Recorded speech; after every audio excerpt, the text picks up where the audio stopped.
Princess Jennifer of the Valtorian Empire had seen 1,000 worlds bend their knee before her father's throne. She had watched species far older than humanity grovel for trade agreements, had witnessed the mighty Krextar warriors lower their crests in submission, and had grown accustomed to the Empire's unquestioned dominance across 17 sectors. So when the human delegation arrived at the Imperial station with their peculiar offer of cultural exchange, she found the whole affair amusing.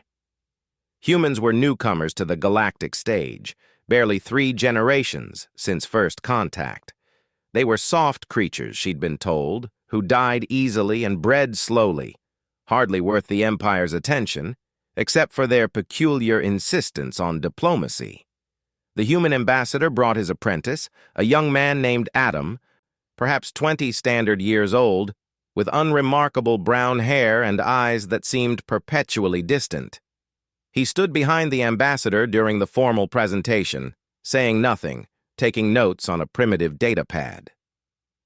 An apprentice diplomat, Jennifer remarked to her aide, a Valtorian named Kresh. How quaint. They send children to learn statecraft. Kresh's antennae twitched with amusement.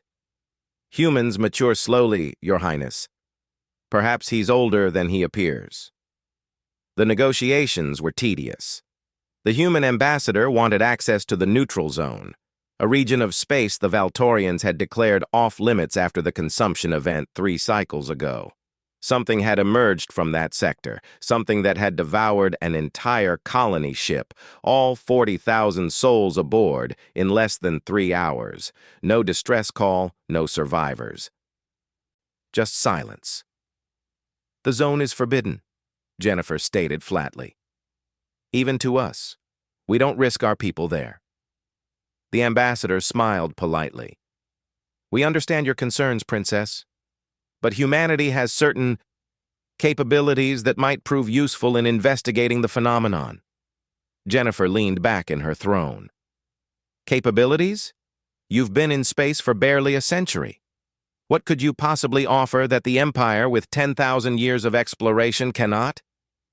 For the first time, the apprentice looked up from his datapad. His eyes met hers, and Jennifer felt something cold slide down her spine. Those weren't the eyes of a student or a clerk.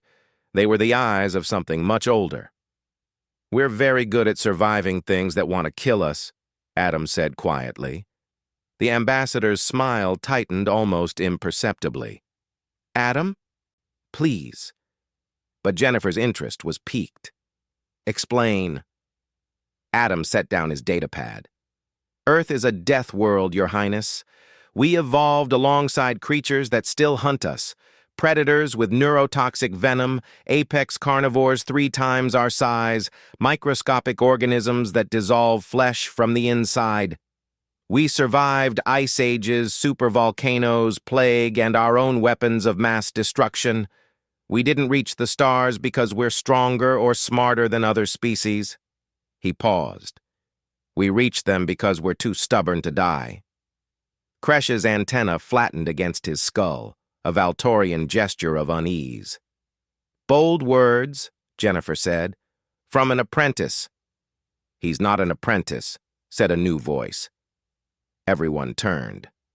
Commander Thex of the Krextar battle fleet stood in the doorway, his massive form blocking the light. The Krextar were the Empire's most feared warriors, 8 feet of scaled muscle and calculated violence. Thex had personally led the purge of the rebellion worlds. He was staring at Adam. Commander? Jennifer asked. Thex's throat sacs pulsed, rapid, shallow, fear. That human, I know him. He was on Talus 4. The temperature in the room seemed to drop. Talus 4 had been a black site, a classified military research station on the edge of Imperial space. It had gone dark 6 months ago.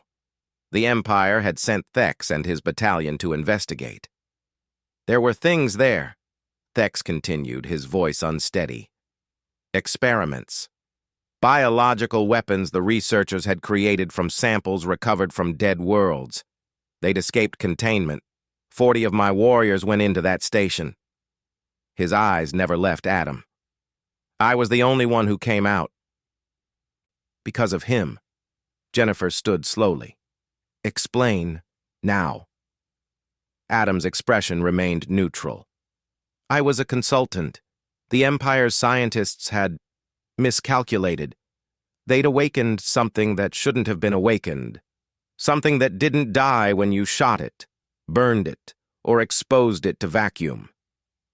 He went into the darkness, Thex said, and his voice held something Jennifer had never heard from a Krextar warrior. Reverence. While my soldiers fell around us, while I watched the best fighters in the galaxy torn apart by things that moved faster than our targeting systems could track, he walked forward, empty-handed, and those things... Thex paused.